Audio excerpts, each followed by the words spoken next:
probably tackle those as far as what are the risks when we talk about hip replacement. The first thing is there a anesthesia risk? Yes, there's always an anesthesia risk. There's always a risk of some horrible complication. Those are things like heart attack, death, stroke. They're always on the table regardless of any surgery. But because this is an elective surgery, those risks are incredibly rare. I believe the last time I saw something published by the Academy of Orthopedic Surgeons, the risk is like 0.01%. So it's very, very rare. But it's out there, and we need to, that's why we have patients see their medical doctors and have preoperative histories and physicals, and then do certain things to medically optimize them to make that risk as small as possible. The risk that I worry about as an orthopedic surgeon when we talk about hip replacement, probably number one, I worry about infection. There are many things that we can do to prevent infection. Antibiotics before surgery. We can wash the wound out with an antibiotic solution. We can wash the wound out with different dilute betadine or irrigants to try to minimize the risk of infection. We can do the surgery in a timely fashion. We try to keep the traffic down in the room. We wear special body exhaust systems so we're covered from head to toe. We have special airflow in the operating rooms. Antibiotics for 24 hours after surgery. We do all of that stuff and we can get the risk down, but we can't get the risk ultimately to zero. So there's always a risk of infection. There's a risk of blood clots. That risk is less than 1% as well. The risk of blood clots is now something that requires a little extra thought, because as we look at how patients do, most patients don't need to be on a strong blood thinner. So we need to evaluate the patients preoperatively and look at their risk. And then based on their risk, we can decide on what the appropriate medicine to protect them is, whether it's just aspirin, whether it's an aspirin and a mobile compression device, whether it's a more aggressive blood thinner like a low molecular weight heparin that you would inject, or a medicine like Coumadin, an oral anticoagulant. We want to pick the right anticoagulant for the patient as we try to balance the risk of bleeding versus the risk of a blood clot. That comes to the next point. There's always a risk of bleeding. So patients, we're doing a surgery, we're cutting through the tissue to get down there to replace your hip. There's always a bleeding risk. Some of the studies on anticoagulation show that the bleeding risk was about 6%, so that it's out there. They sometimes try to stratify them into what's a minor bleed or a major bleed. I would say anytime patients have bleeding after they've left the hospital, it is concerning enough to call an orthopedic surgeon. It's a major bleed to them, so we need to be cognizant of that. On hips, we worry a little bit about limb length.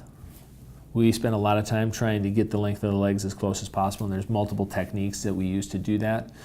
The good thing is that I think in general, if you look at a lot of the data, patients can tolerate a little bit of a discrepancy. If you're within about 5 millimeters in either direction, it's pretty well tolerated. Taller patients can maybe even tolerate up to a centimeter. Shorter patients, though, that are under 5 feet, they will notice even a 5 millimeter discrepancy. So we want to work really hard on that. What goes hand in hand with that, though, is dislocation. So dislocation is when the artificial ball or the femoral head pops out of the artificial socket. That rate has varied over time. Historically, there have been studies that showed the rate to be as high as 10%. Now, when we look at primary hip replacement surgery, that rate is low. It's like 1%. There's a couple of studies that may say it's still around 2.5, but somewhere in there, very, very low. That's because we use better materials. We're using bigger femoral heads or bigger balls on the top of the artificial joint. We're doing enhanced capsular repairs to keep the tissue in place and heal back in this nice soft tissue envelope to contain the hip. I always describe the dislocation factor as a 70-30 phenomenon. 70% is on me as the surgeon to appropriately position the components, test the range of motion, and try to ensure that I've done everything I can to keep it from dislocating. 30% is on the patient, depending upon how the procedure went. If I tell them to stay away from a couple things for a few weeks, I want them to stay away from them. We worry a little bit about, could it wear out long term? Certainly if you live long enough and walk far enough, it can wear out. Again, we've talked in a couple of these videos, I think 20 years is a pretty reasonable number to expect from a hip replacement, as long as everything's functioning properly.